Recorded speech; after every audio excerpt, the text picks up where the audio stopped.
Keluarga besar Rumah Quran Indonesia ini kita berduka, ya. Salah satu orang tua kita yang sering memotivasi baru berpulang ke rahmatullah, dan beliau adik dari Pak Mursyid, jadi kakak saya, masih di atas saya, tapi berurutan dengan Pak Mursyid. Beliau kemarin meninggal dan aktivitasnya adalah membina istri-istri dosen dan dosen-dosen untuk tahsin, untuk memperbaiki bacaan Qur'annya. Ya, jadi sehari 2 hari sebelum meninggal itu masih mengajar Al-Quran, ya, lewat laptop. Beberapa ibu-ibu, dan sejak kematiannya sampai dikuburkan itu tidak pernah berhenti, ya, orang berkunjung. Ya, itu bukti nyata bahwa Allah mengistimewakan orang yang berurusan dengan Al-Quran. Ya. Beliau ini tidak segan-segan kalau ada penceramah yang tidak bagus bacaan Qurannya, dia tegur, ya. Langsung dia tegur, dia langsung ingatkan.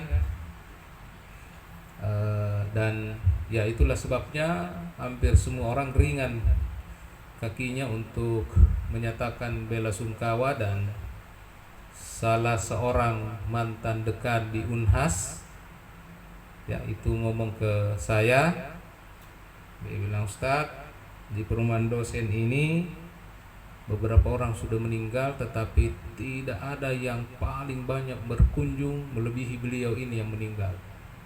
Ya, jadi 3 jalanan, 4 jalanan, bahkan sampai 5 jalanan di jalanan masuk Unas itu macet. Ya, semua itu ya karena dia bukan siapa-siapa, bukan dosen, yang dosen suaminya, ya, dia hanya dari rumah ke rumah, dari majelis-majelis taklim, di kampus, di berbagai tempat, dia selalu mengajarkan Al-Quran. Setiap acara dia yang melantunkan ayat suci Al-Quran dan seterusnya. Alhamdulillah, meninggalnya semua orang menyatakan simpati luar biasa, ya. Ada yang tidak bisa menahan, ya, kesedihan sampai harus menunggu berkali-kali untuk bisa percaya bahwa beliau sudah meninggal, ya. Itulah, ya, kita berduka, ya, Rumah Quran Indonesia ini berduka karena kita kehilangan orang tua yang cukup menyemangati, ya, cukup menyemangati saya, ya, di pesantren. Selalu mau keluar dari pesantren, tapi yang menguatkan untuk tetap bertahan sampai 6 tahun beliau. Setiap kali datang menjenguk selalu dinasehati harus tamat pesantren, ya, harus bisa, ya, memperkuat ilmu-ilmu agama. Dan alhamdulillah, ya, Bapak sekarang bisa sampai bergelar S3, ya, mungkin nanti sebentar lagi profesor. Jadi itulah kita ingin anakku sekalian, yakinkan dirinya sangat kuat. Orang lain bisa melihat rendah, ya, orang lain bisa meremehkan, orang lain bisa menganggap, bahkan mungkin tidak menganggap sama sekali. Tapi kalau kita sudah berurusan dengan Al-Quran, ya, maka perhatian kita kepada Al-Quran ini nanti yang akan Allah jadikan alasan untuk menjadikan kita dicintai orang, ya, dihormati orang, bahkan kemudian selalu dirindukan oleh orang-orang yang hidup bersama dengan kita, orang-orang dekat kita. Itu yang pertama yang kita harus yakini. Yang kedua, kalau orang pergi pertandingan voli, juara harapan 1 biasanya masih ada hadiahnya, tapi juara harapan 4 tidak ada lagi hadiahnya. Yang nomor 8 yang ada hadiahnya itu nomor 1, 3, paling sampai yang 5. Nah, itulah bedanya Al-Quran. Kalau yang Al-Quran itu Nabi mengatakan walladzi yaqra'ul qur'ana wa huwa mahirun ma'as safaratil kiramil barara. Orang yang berurusan dengan Al-Qur'an dan berubah menjadi baik, pandai, Allah tempatkan dia bersama dengan para malaikat. Coba. Walladzi yaqra'ul qur'ana, ya, tetapi orang yang membaca Al-Qur'an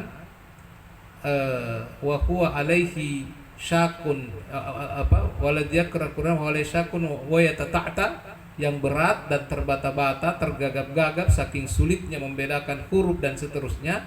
Apakah dia dianggap tidak mulia? Tidak, justru Nabi mengatakan lahu ajrani, dia dapat 2 pahala. Coba.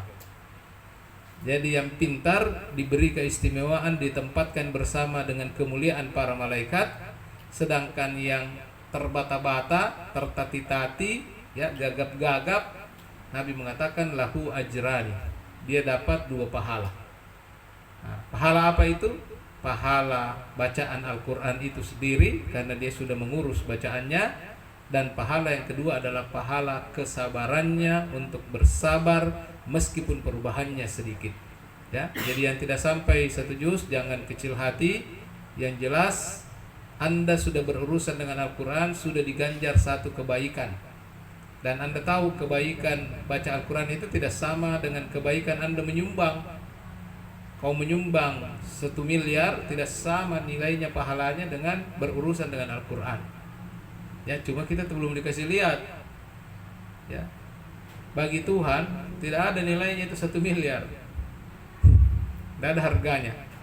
Tapi urusan Anda dengan Al-Quran Tuhan anggap berharga sekali. Nah, mengerti ini ya? Ya, jadi jangan jangan menganggap orang yang paling mulia itu yang paling banyak uangnya. Tidak, justru orang yang paling banyak uangnya itu bisa jadi uangnya itu bukan saja tidak berharga tetapi menghinakan pemiliknya. Ya, menghinakan pemiliknya. Tapi Al-Quran tidak pernah menghinakan pemiliknya. Ya, tidak pernah menghinakan pemiliknya. Uang bisa menghinakan pemiliknya.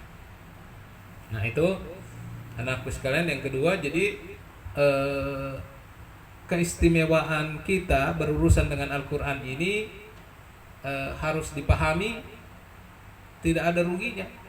Ya, tidak seperti orang pertandingan, ya, tidak seperti orang diurut ranking di kelas, ya, yang dikasih hadiah cuma sampai juara 3. Kalau Quran tidak ada, yang paling belakangan itu dapat keistimewaan, yang paling di depan lebih-lebih. Ya, tetapi keistimewaannya beda-beda. Ya, yang cepat diistimewakan oleh Allah dengan disamakan dengan para malaikat yang dimuliakan. Ma'as safaratil kiramir barara. Ya, safarah itu artinya utusan Tuhan. Ya, safir itu kalau bahasa Arab duta besar. Ya, safarah kedutaan. Nah, dianggap utusan Tuhan, ya, disamakan dengan orang yang baik di dalam menghafal Al-Quran dan mengurus Al-Quran.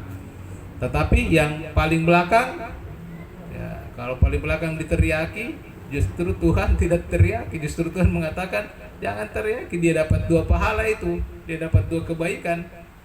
Kebaikan yang pertama karena sudah berurusan dengan Al-Quran, kebaikan yang kedua karena dia bersabar, ya, tidak meninggalkan. Makanya tadi ketua panitianya bilang meskipun berat tapi bisa sampai di finish.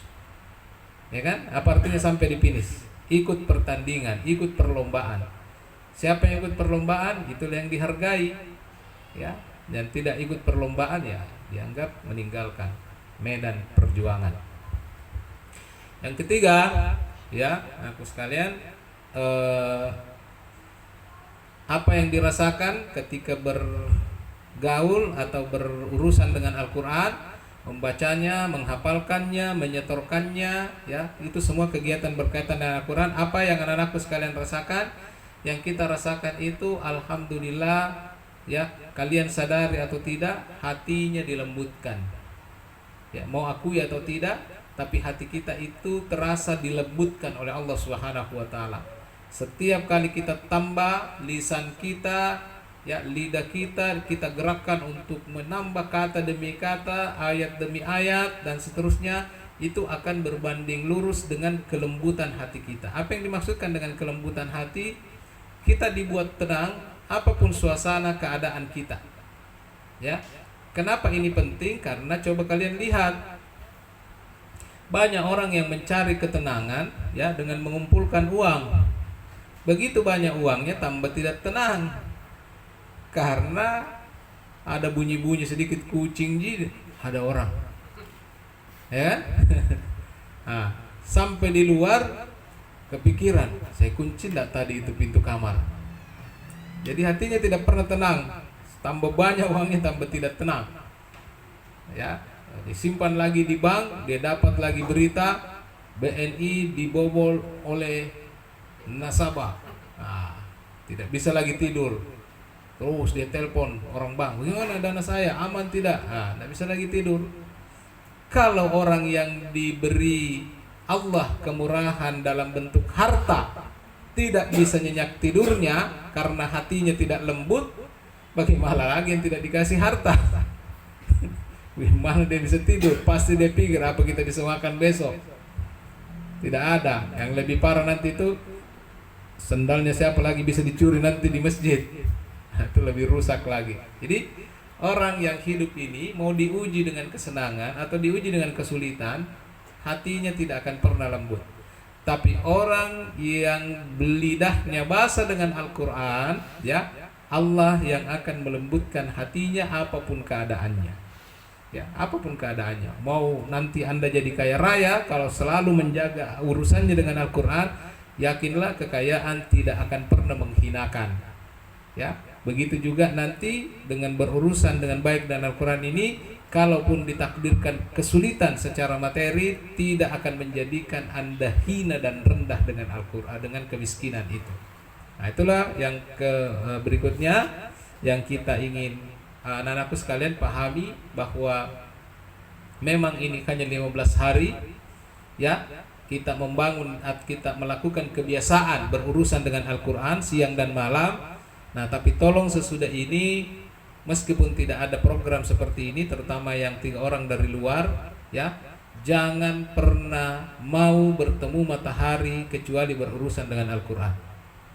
Ya, jangan pernah mau bertemu dengan matahari kecuali berurusan dengan Al-Quran. Kenapa?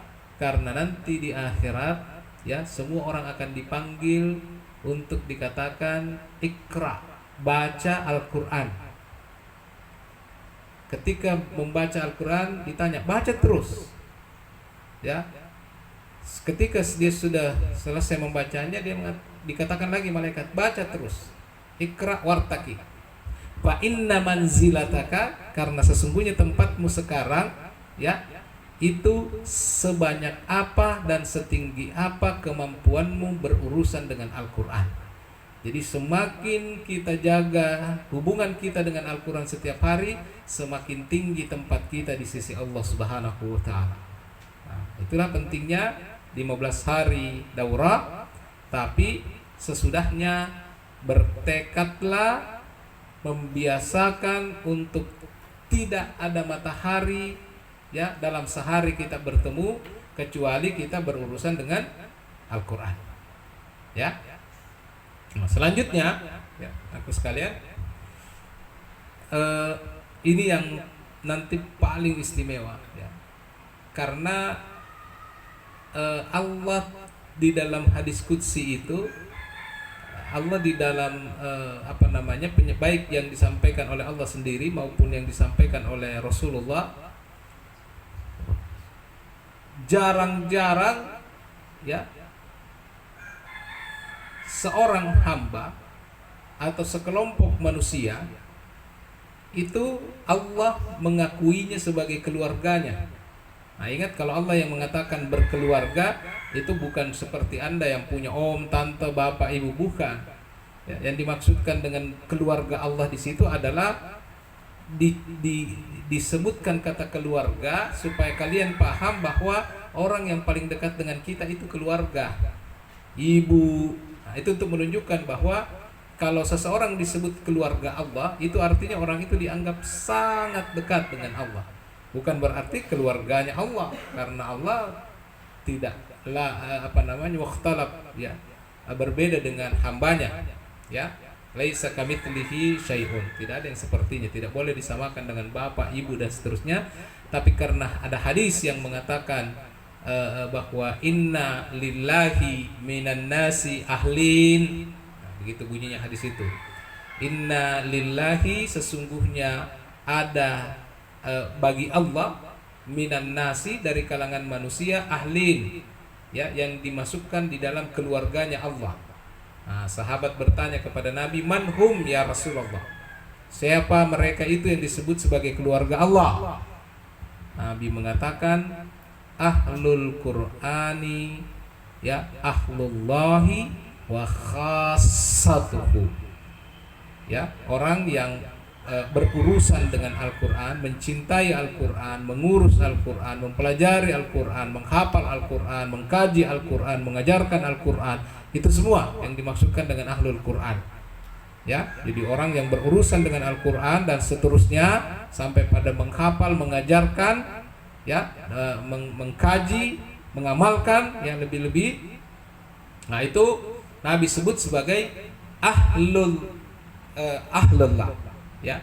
Itulah yang disebut dengan keluarga Allah Subhanahu wa taala dan orang-orang khususnya Allah. Nah, maka sesudah itu, anak-anakku sekalian, yang harus dipahami, kalau Allah sudah memberi keistimewaan begini, jangan coba cederai dirinya, jangan coba rusak dirinya dengan kemuliaan yang sudah diberikan Allah. Nah, apa yang bisa merusak itu? Nah, satu, tidak menjaga akhlak, ya, tidak menjaga akhlak bertutur kata, tidak menjaga akhlak berjalan, tidak menjaga akhlak bercanda, ya, tidak menjaga kalimat-kalimatnya, ya, jangan. Karena orang yang sudah diistimewakan Allah begitu, tidak boleh kotor mulutnya, tidak boleh kotor pikirannya, tidak boleh kotor hatinya, ya, tidak boleh jelek perbuatannya. Nah, begitu dia melakukan kesalahan, dzakarullaha fastaghfaru lidzunubihim, dia langsung ingat Allah, lalu kemudian memohon ampun atas kesalahan-kesalahan yang dilakukannya. Ya, sama kira-kira kalau kita lihat, ya, kalau orang coba lihat biasa dokter pakaiannya bersih putih, nah, layak tidak dia pergi main-main lumpur? Nah, tidak layak, karena kalau dia pergi main-main air, main becek-becek, main lumpur, nanti kotor pakaiannya. Nah, itu artinya dia rusak kebersihan pakaiannya sebagai dokter.